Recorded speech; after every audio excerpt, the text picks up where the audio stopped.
Hello, everybody, and welcome to the REVA Electrifying News. I guess this would be February 2023. Welcome, everyone, to the show. With me, as normal, we've got Mr. Eric Stevens joining us from the Listowel area. How are you today, sir? Oh, fantastic, Mark. I'm enjoying this great spring February weather we're getting. So. Yeah, it's May weather today. Yeah. It's tomorrow, apparently, but it was January weather just a week ago. Yeah, it's true. Also joining us, we have Mr. Ian Graham from downtown Kitchener. How are you today, sir? I'm surrendering to the cold.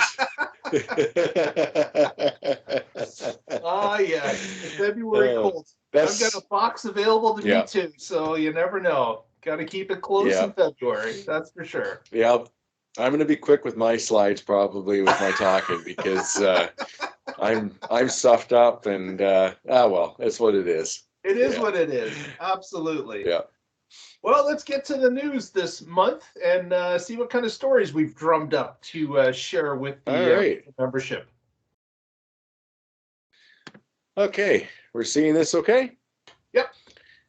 And first news that came out actually as of this past Friday is a big one for Ontario. This is the biggest in Canada and actually one of the biggest in the world in terms of a battery backup for energy storage, but as well as like a backup that we can use. It'll provide enough power that is roughly the size of the city of Oshawa, and it's going to be 250 megawatts. And it was going to be actually going to grow from there. But in terms of like it's doubling our clean energy storage to 475 megawatts. And this is a 20-year contract, which doesn't surprise me. It seems like a lot of the energy contracts, whether it be the solar with the microfit, was a 20-year contract. So this is very much the same. And construction's starting this year in the spring, it looks like. And they're looking to get this up and going within the next couple of years. So this is huge. And of course, the big part of this is that the battery storage is going to be Tesla Megapacks that's going to be provided for this. So one big thing I got to say about with this is the whole, we hear it all the time about, oh, your electric cars, the battery packs are going to go. And you're going to have to spend, $25,000 to $30,000. It's like, no, that's not how it works. And the fact that we have this energy storage going in really proves what these battery packs can do. The beauty about these battery packs, if there's an issue, it's the same as electric car. You're not replacing the whole pack. There is a module that perhaps if there's an issue that we can easily replace, and away we go. We're still working. But this is great to see. And of course, the other interesting thing is that this is near Nanticoke, which was, of course, one of the major coal power plants for Ontario that got shut down. What are we talking about? 12 years, 13 years or so ago. So this is, and Nanticoke has a bunch of solar panels. Of course, this is going to all work in conjunction with this as well. So it's great to see. Yeah, exactly. Yeah. I think this is a fantastic thing. 1 gigawatt hour basically of power of energy storage, 250 megawatt, which means at full capacity, this thing can do at least 4 hours of pushing power back to the grid, if not more, because it'll rarely probably ever run at full capacity. And as you mentioned, it's located near Jarvis, Ontario, which is pretty close to Nanticoke. And what's nice about that is there's already a significant amount of grid infrastructure that's set up in that area, partially because of the coal-fired power plant that was there.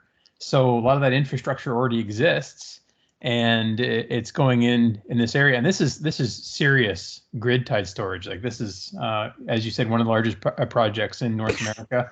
And one of the things we have in Ontario today is, we do generate a lot of excess power at night right now today with a lot of our base load electricity. And, oftentimes we're selling power even at a loss to our neighbors to get rid of it.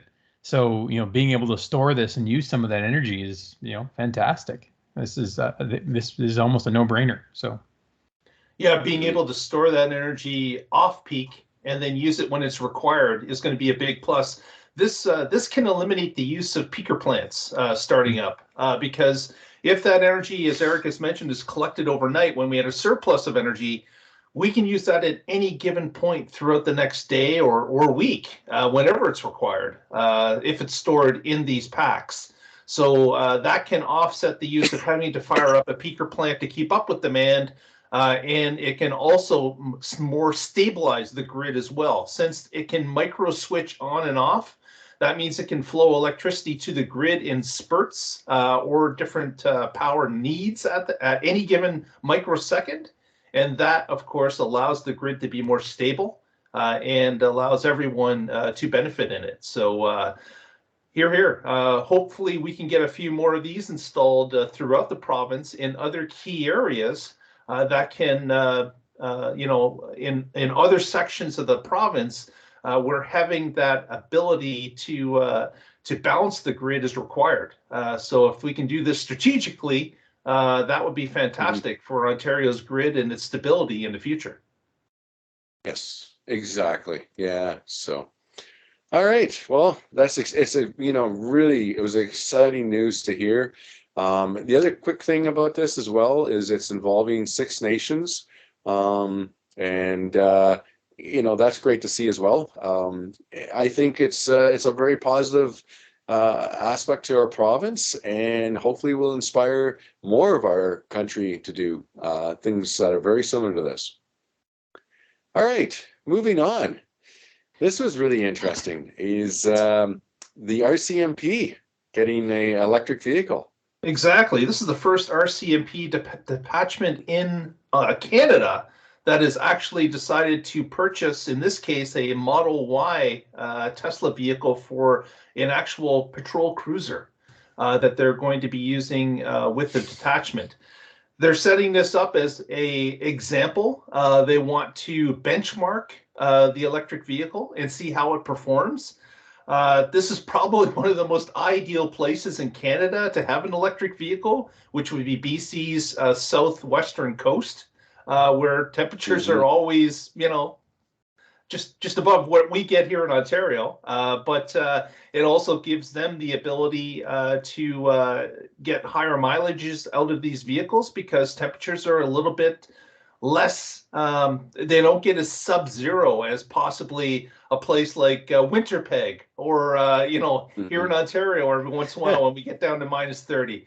So this is something that the police department is actually going to benchmark. They're going to look at what's required, how it performs, and I have no doubt that they're going to have a great test with this. We've heard many different police forces in North America, mainly to the south of us in the United States, that have had success with electric vehicles.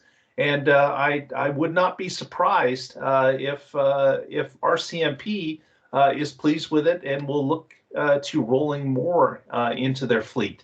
And as mentioned in the same article, they're also going to be including a Ford Mach-E and a Ford F-150 Lightning will be added to the fleet as well. So again, they're for specific jobs. The RCMP doesn't have one vehicle that does everything. They do mix it up a bit based on what those vehicles are going to be performing.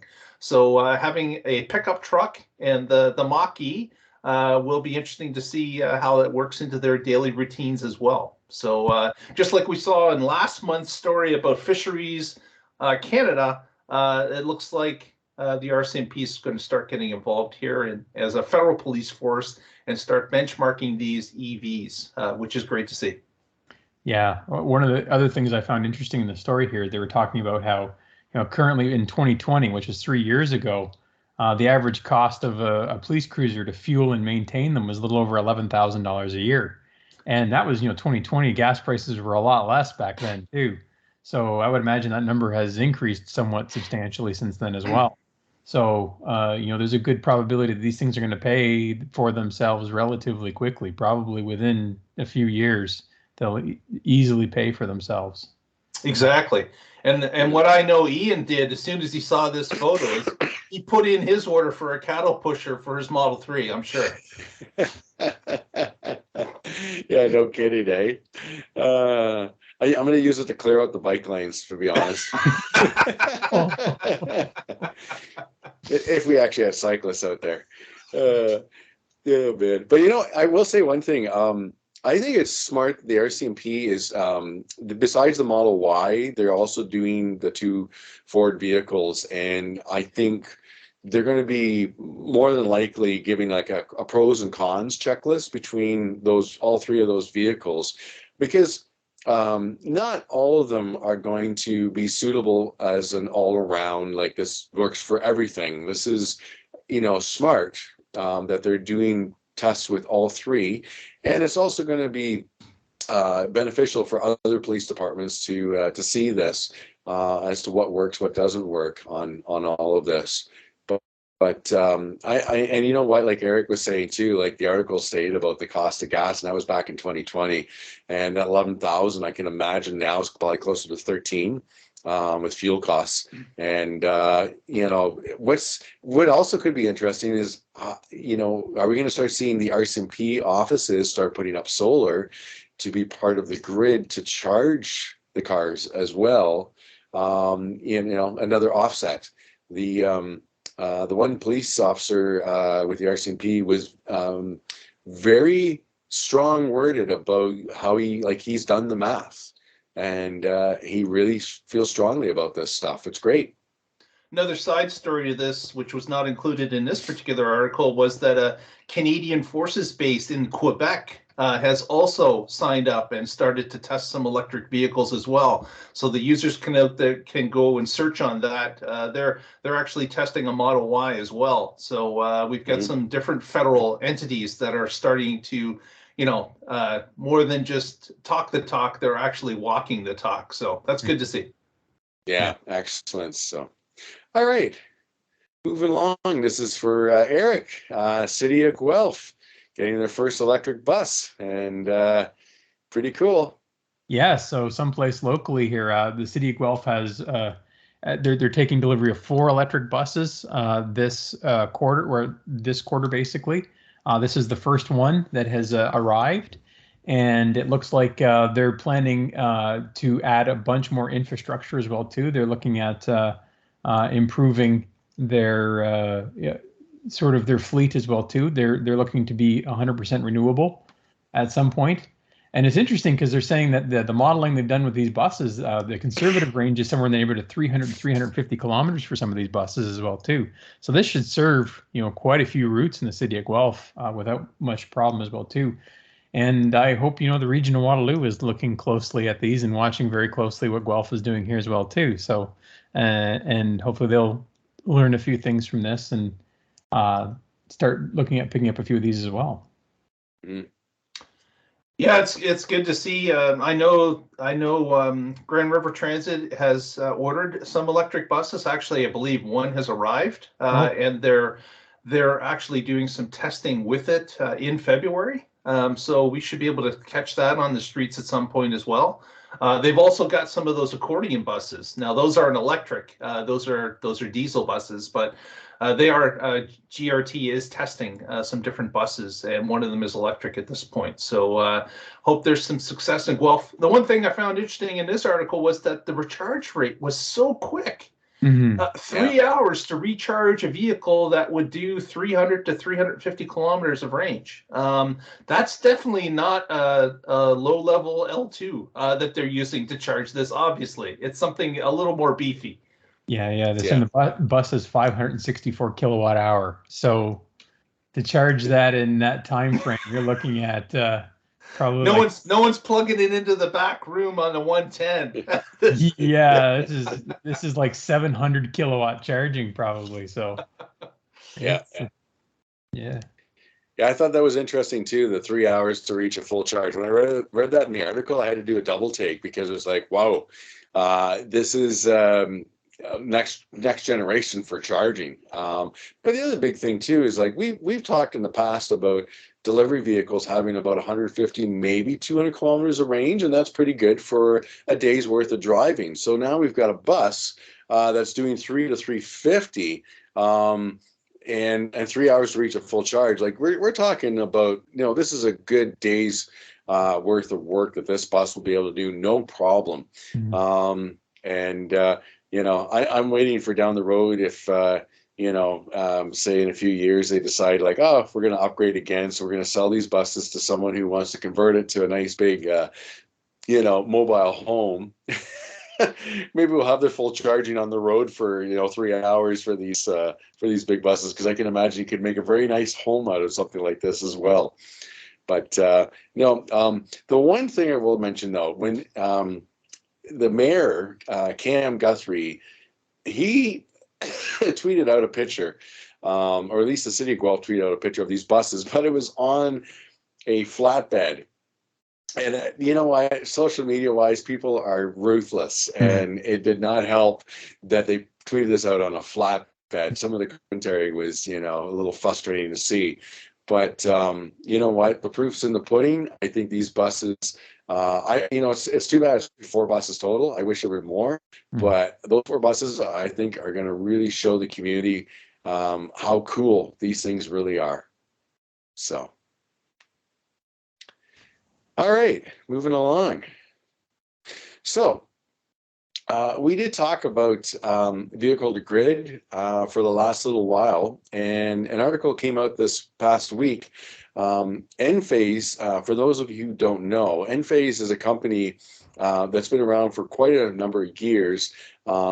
And myself and Eric, who have solar, we use Enphase microinverters. So the nice thing about the microinverter for solar was that if you ever get any shadowing happening on a solar panel, when you had string inverters, it was like a Christmas tree, where that string of, say, 8 panels in a row would go to the lowest point of wattage because of the shadowing. The microinverters makes it so that it's completely independent. Each solar panel, whether one is shaded or not, it just makes it very independent. And this company has done quite well. Like, IQ8 microinverters from what we have is night and day difference in the technology. But the biggest thing that these guys are now doing is they're now looking to roll out this vehicle to home or vehicle to grid charger technology. And it doesn't surprise me. CCS and CHAdeMO, of course, are the main things they're going to be supporting on this. But the idea behind all of this, of course, is the fact that as a homeowner, you could actually power your home with this from your car, which is a big one. You could sell it back to the grid if that's a capability that you're able to do. I know in the States, they've been doing some testing with that. And then, of course, if you want to save the power, to a battery backup of some type as well, this device will do this. Now, of course, no date is set for the technology when it's going to be released. But the fact that Enphase, they had quite the video on this on their website. I would not be surprised if we're going to see it within the next year, that this is going to be offered. And, it's right from your app, basically what you can use the app to, sell it to the grid, power your home, etc. And I think we're going to see more of this. So this is going to, again, work in conjunction with what we just saw with Ontario, with this, Megapacks that Tesla's going to be giving. Homes are going to be part of the grid. And so every time I hear somebody say like electric vehicles are going to take down the grid because of charging, it's like, no, that's not happening at all.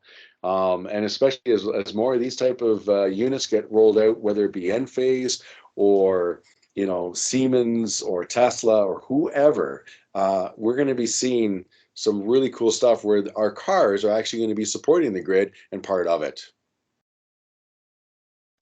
Yeah, absolutely. I'm looking forward to this, Ian. Having an Enphase system myself right now as well too. I love this idea. In this case, when you want to go off the grid or something, now you can use your vehicle as a backup power for your home and tie it in with your solar system as well too, so that on a sunny day, both your vehicle and your solar panels can contribute. As a battery backup, and you don't have to purchase that independent separate battery storage. You already have a battery storage because you purchased an electric vehicle. and now it serves double purpose for a lot of different functions. So I mean, this is an excellent step, I think, by Enphase to do this, and I think it makes a lot of sense. And I look forward to seeing this roll out and even possibly be a customer in the future. Mm-hmm. It would be interesting to see if local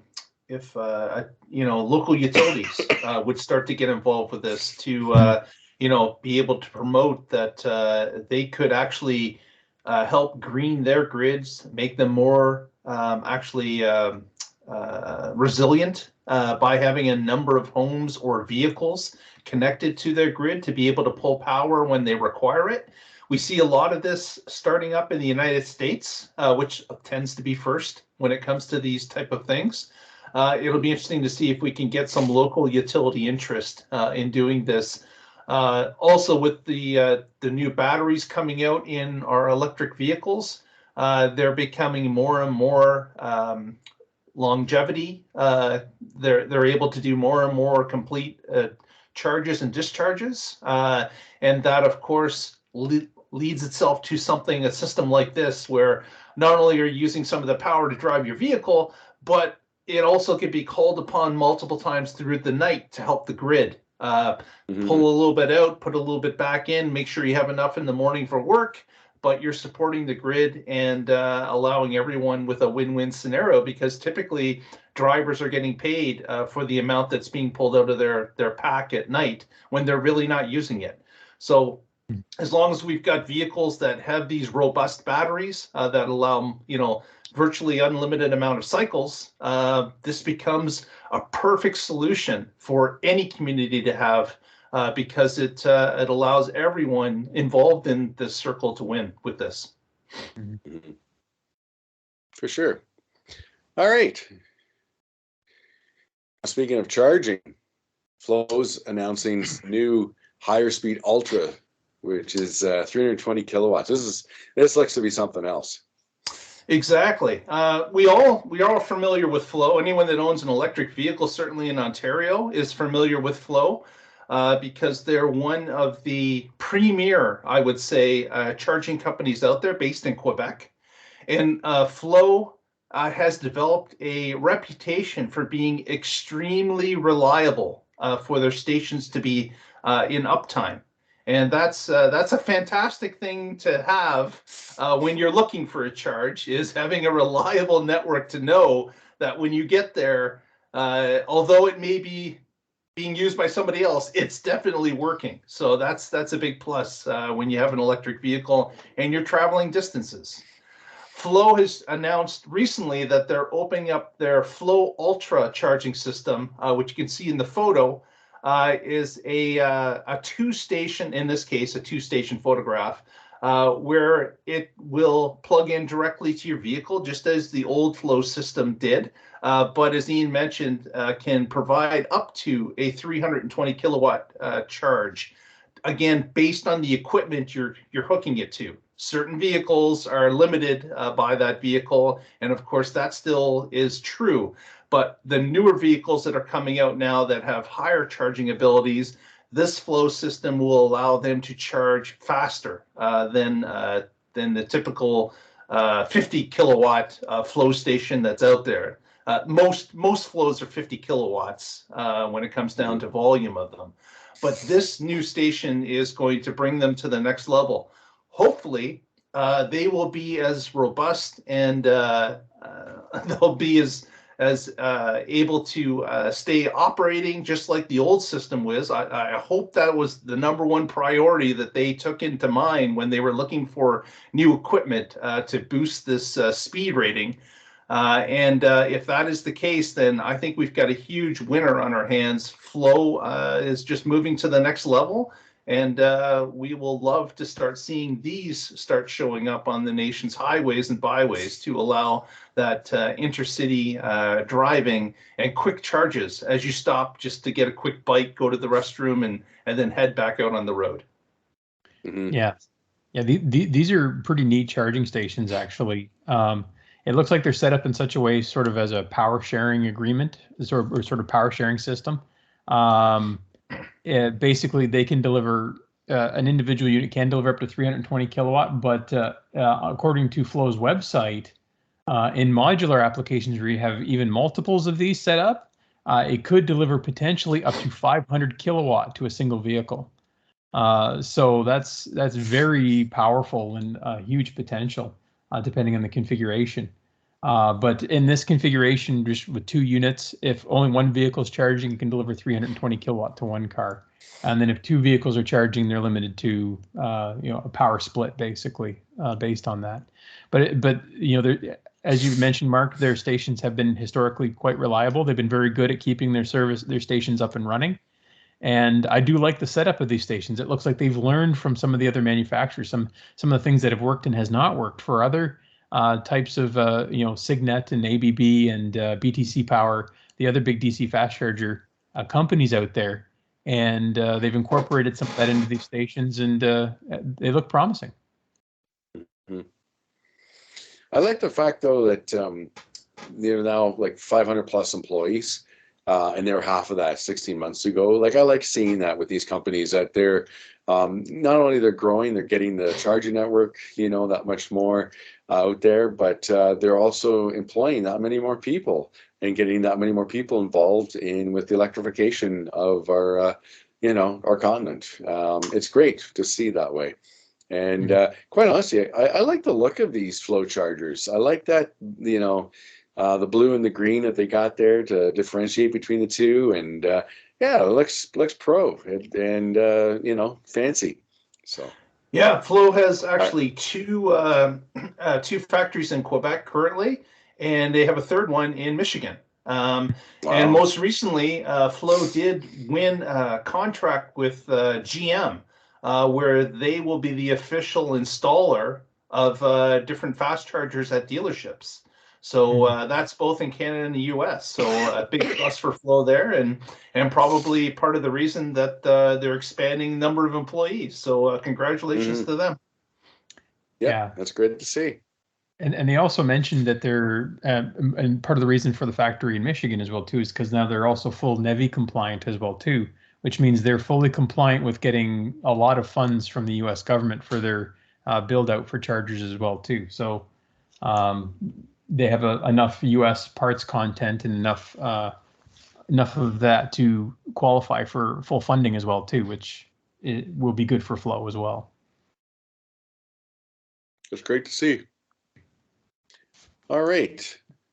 This is, I found, really, really cool, really interesting to see. And of course, the big aspect of this is that this is taking oil and gas, the drilling techniques that they used, and also probably some of the oil and gas holes that they would pumped and doing the geothermal aspect. In Saskatchewan, I find, there's a premier who's very oil and gas heavy in terms of support, but this is kind of really turning things around a little bit. It's giving another option.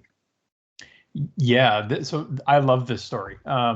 This, I think, has a huge potential to help transform some industries out there that, you have companies out there today a lot of oil and gas companies today that are all deeply embedded into certain sectors and stuff. But this is a technology, geothermal. Geothermal works on a lot of great levels. This is, one of the big arguments for, solar and wind is, of course, the wind is not always blowing and the sun is not always shining. There are some solutions to that, like grid tied storage and stuff like that as well too. But the beauty behind geothermal is you don't have to worry about this. This is a steady state of power that can be generated, and it can be turned sort of on and off as well too. So this is an excellent power source. And what's nice is the oil and gas industry, places in Saskatchewan and Alberta, actually have a number of places with great geothermal potential right now. So this for a long time has been a little bit of a pilot facility. They've been connected to the Saskatchewan grid with a 5 megawatt sort of setup, and the pilot has been hugely successful. And so now they're scaling up to go to a 200 megawatt facility now for this. And as you mentioned, Ian, there's a huge number of abandoned wells, which are a massive liability today. In fact, last I saw, there was 98,000 approximately abandoned wells in Alberta today. And of these, Wow. a significant percentage of them have geothermal potential to them. So you have these abandoned wells which are an environmental potential mess, and you could potentially repurpose those now to make clean energy with them. So this is a win-win-win as far as I'm concerned. Mm-hmm. Mm-hmm. One question I would have on this type of a scenario would be, typically right now, oil and gas drilling is typically done in rural areas, right? Like the far north, in Alberta, medium to far north. Would they have the capability of supplying cities or towns that were a distance away from the drilling platforms that pre-exist? Obviously, they could use their technology to drill in town and get a geosystem working in town. But I'm wondering if the stuff that's already been drilled, is it I guess related to the site that it's on and how far it is from an area that requires it? I think there's a couple things that there are some geographic things there. I mean, some abandoned wells are located in areas that are not too far from urban centers, and as you said, Mark, a number of them are located in areas that are out in the sticks quite a ways. I could see a lot of that power being repurposed, and not necessarily for electricity. You could also use this for thermal purposes as well too. Right. But a lot of this power could be repurposed for even hydrogen production as well too, or and you could repurpose a lot of oil and gas infrastructure for that. Also, you could potentially even repurpose some of that power for carbon capture as well. And there's been some sort of promising leads in carbon capture as well too, of being successful, where I've seen some companies now that can use carbon capture to produce biodegradable plastic items. And I saw another article a while back on how NASA has a technology that can use carbon capture to produce a high protein flour. So I see some potential promising synergies there where this energy could be used. And power can be transmitted as well too. There is some if they're using it for steam and a turbine turn, then as long as it can produce electricity, all you need is lines going to it, and it could be transmitted anywhere.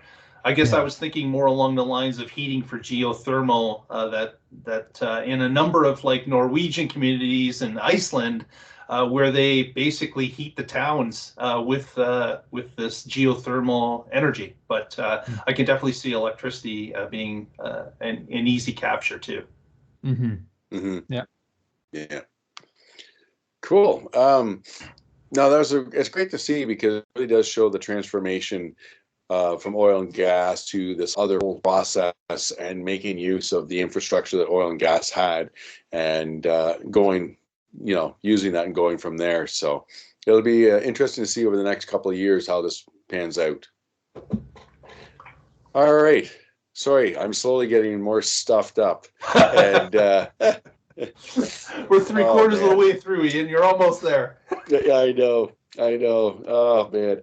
Anyways, I'm not going to go too much into the science of this. I'm bringing up a couple of articles here, and more into, I think, the interesting fact that you keep at something over time, and eventually you find the solution to it, but also you find that the solution to it was actually one of the simplest things, at least for the first point, that maybe not have considered, because it kind of seemed, oh, that can't be possibly that. And so this first part of this, in terms of why lithium batteries have issues, is the first one is about how we get the power drain.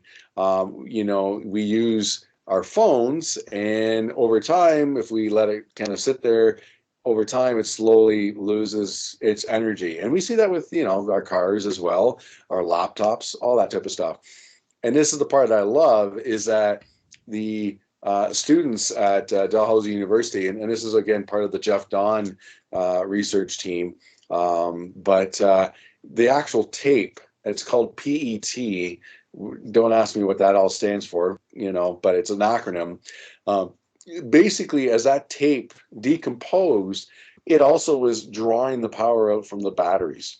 And so if we simply change this tape, we can find, that we're not going to draw the battery power out. It's going to stay there. Well, maybe down the road, we'll see what the other types of tapes are going to do to the batteries. But something so simple as tape is what's causing this problem with the batteries. And then, of course, the second article with Stanford was why lithium metal batteries fail.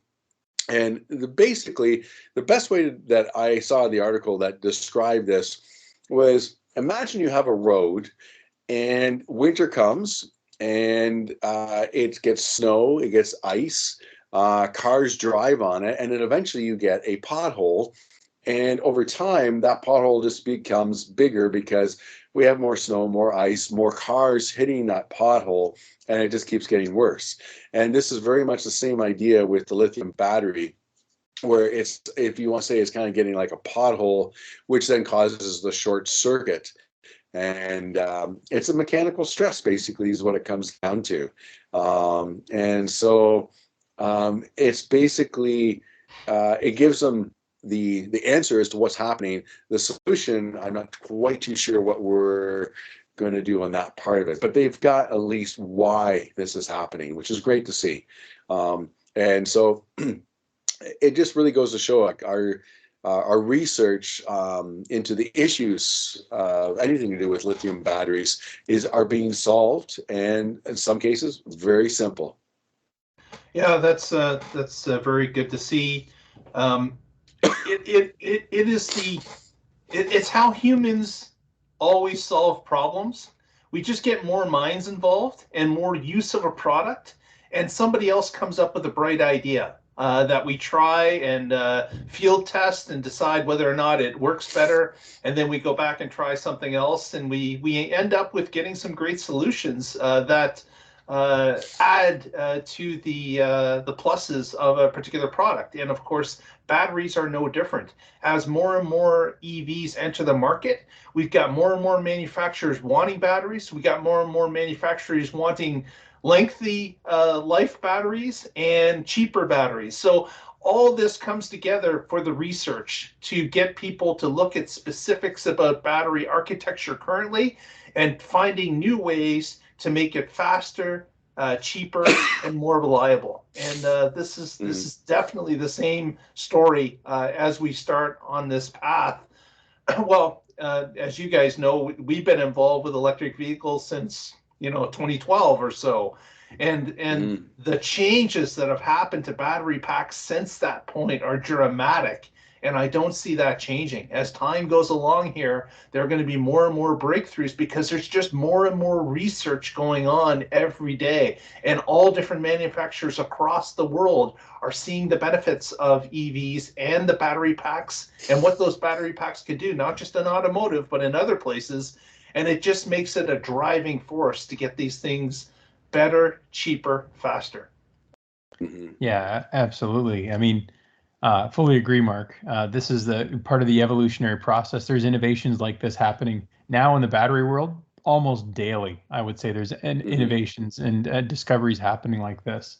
And for those that are wondering, PET stands for polyethylene terephthalate. So, but I like PET better. Let me say that while I'm all stuffed up. That'll sound awesome.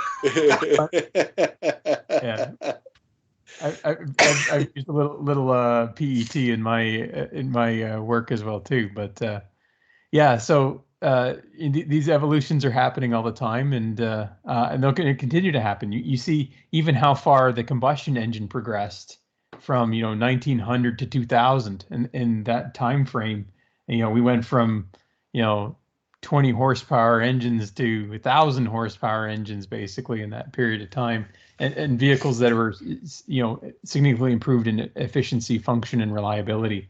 And that's in a combustion process that's inherently limited by the speed at which gasoline can combust at, which severely limits its use and its potential efficiency. Here we've got something where almost the sky's the limit. And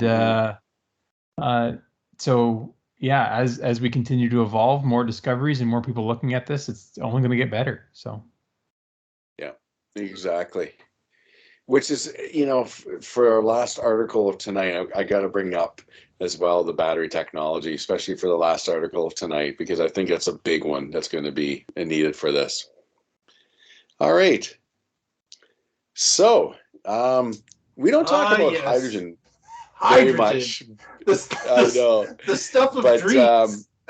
Yeah, but you know what? It's when it comes down to it, I guess the question, I was trying to find, and Mark, maybe you can tell me more on this, but what is the hydrogen technology? Because one thing that a lot of people don't realize is that there are different ways of producing hydrogen, of course, and there's, they have terms: blue hydrogen, green hydrogen, that type of thing, brown hydrogen.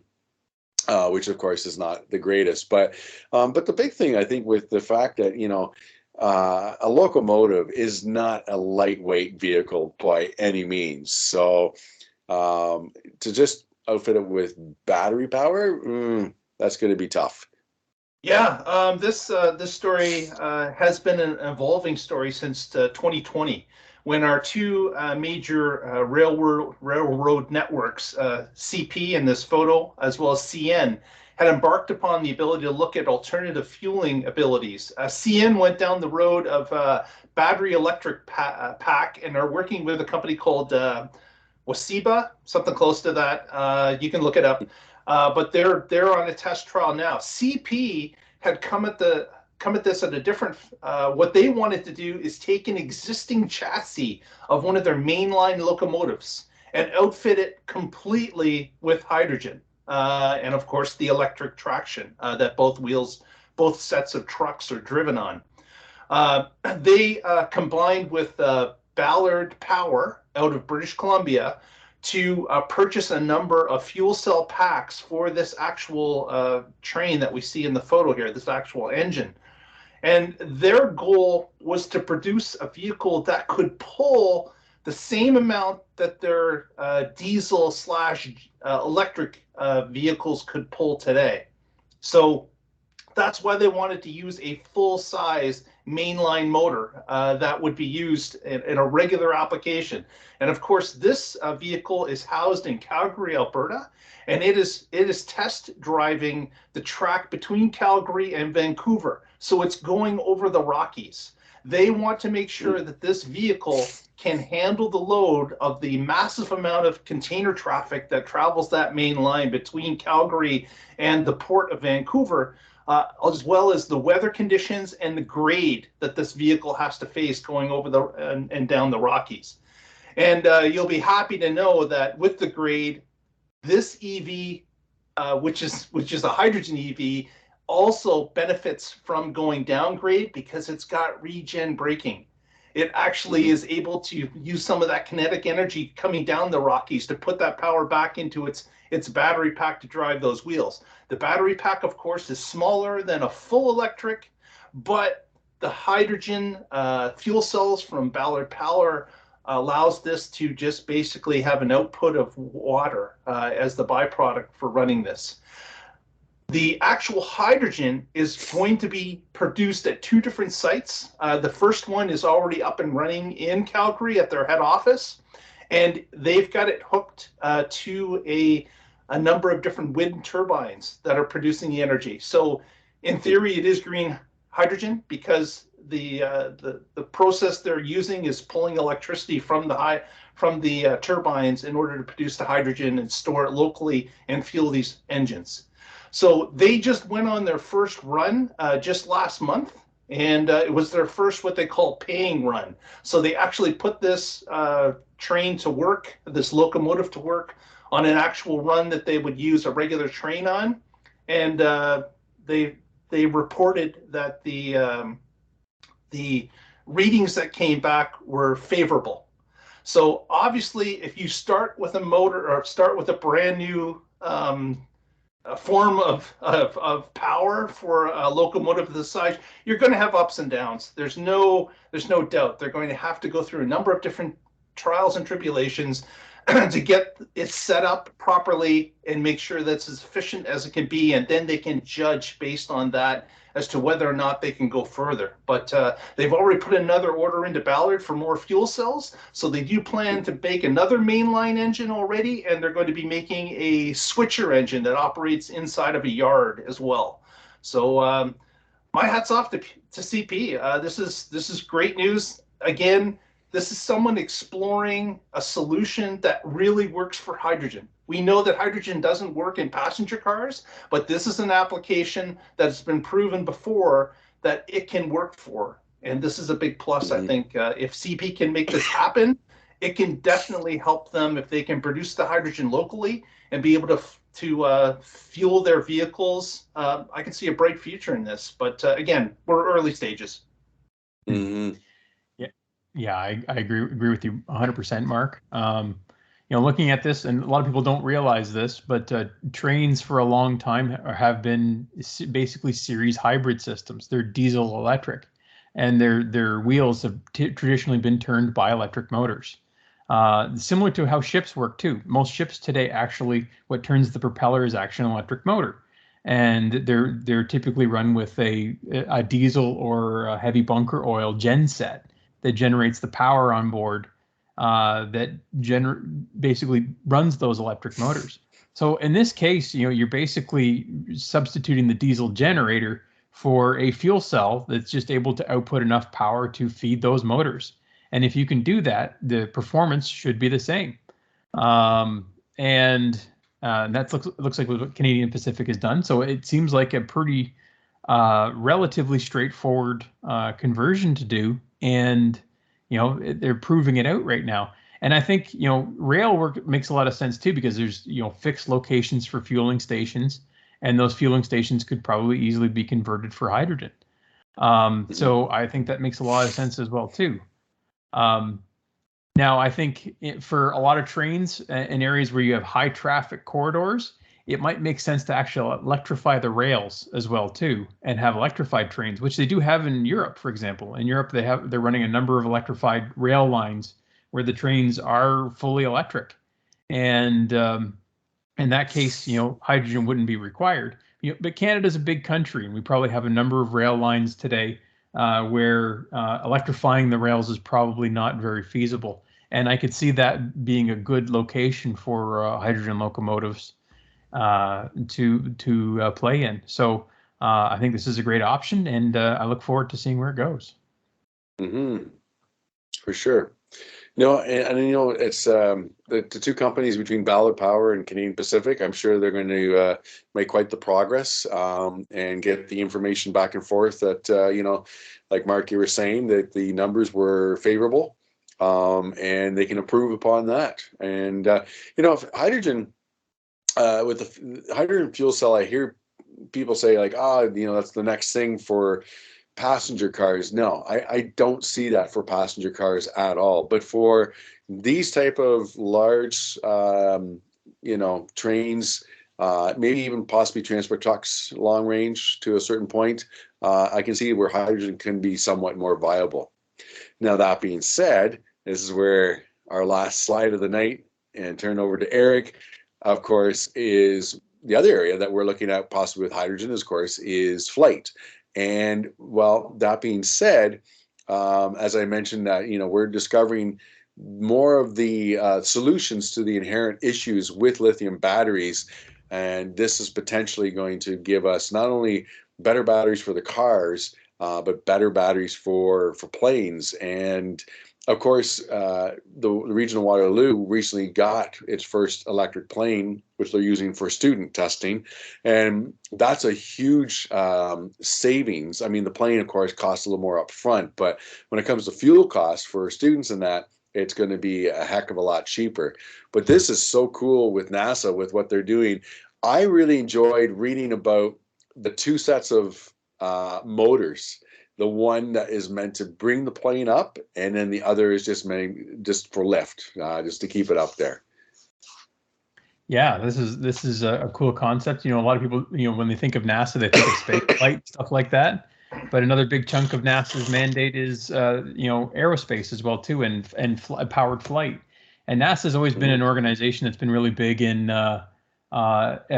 aeronautical research and stuff like that as well too. And they've gone a long way to help progress aviation in general. So it's good to see that NASA is heavily researching electric flying and electric options as well too. And airplanes are exposed to great extremes. At high altitudes, they're exposed to sometimes very low temperatures, and they undergo significant pressure changes and temperature changes on a regular basis. So NASA doing these research to try to figure out solutions and how to make sure that this is done reliably, safely, consistently, and good performance is fantastic as well too. And it sounds like that their project is progressing along, and they're getting ready to be able to fly soon with this actual prototype. So I look forward to the results of this, and I think for electric flying, as batteries improve and stuff like that, this could be a great option for a lot of short haul flights. So I look forward to this moving forward as well too. Yeah, I know that the airlines are certainly looking at things like this with very much interest because, of course, airlines, one of the biggest costs they have are fueling with airline fuel. Like it's an expensive proposition to fly any type of jet aircraft.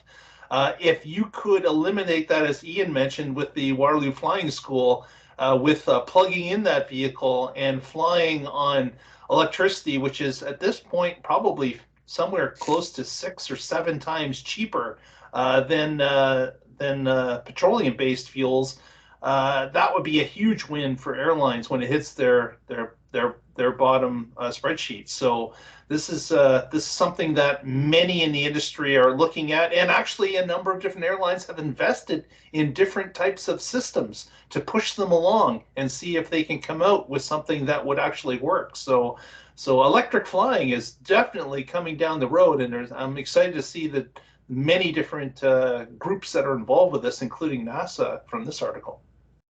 Mm-hmm.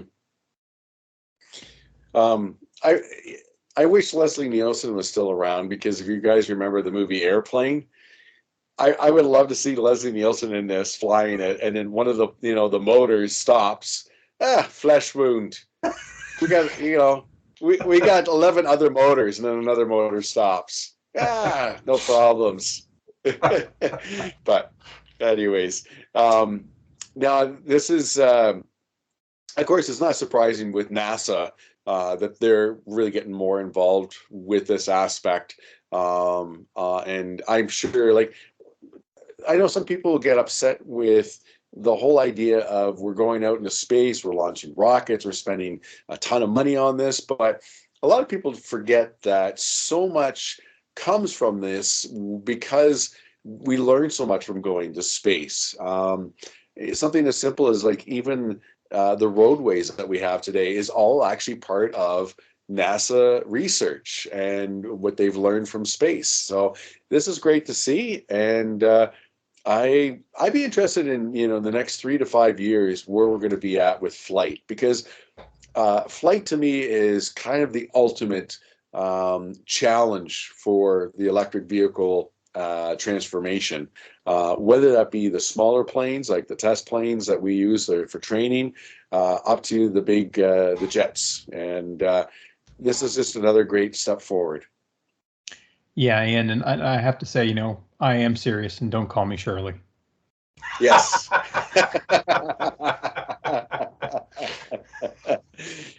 Will this plane have autopilot? Hopefully. Yeah. What a great actor, and oh yeah, miss him. That was a great film. We should have thought of that and had a picture of the autopilot ready to put up for the last slide. But yeah. I'll let the viewers look up airplane autopilot, and they'll have a good laugh. Yes. Yeah. All right. So there's our slides for tonight, and some news of what's going on in the world for the month of February. Fantastic. Everyone out there, if you haven't already, please give us a thumbs up on the video. Press that subscribe button. You'll be notified whenever we add a new video to the REVA YouTube page, and we appreciate you watching with us this evening. We look forward to bringing you another episode of Electrifying News next month. So thanks very much. And any shout-outs, Ian, tonight? I stopped by the dollar store today, and I did see the Maple Leafs Kleenex box, which I thought was awesome. For all the games that they lose, you got a Kleenex box with their logo on it, you know? So shout out to Kleenex for their sense of humor. That was awesome. But other than that, the only shouting out I'm doing is hacking up a lung and just being stuffed out. Okay, fair enough. Eric, any shout outs from you this evening? Only one that, basically I think when this video launches, it's probably going to launch on Valentine's Day. So just wishing everybody a happy Valentine's Day. And, it looks like it's going to be a beautiful day. So everybody enjoy it. Get out there and enjoy the sunshine in February while you can. Yeah. Absolutely. Thanks, everyone. Have yourselves a great evening, morning, or afternoon, whenever you're watching this. We'll catch you next time.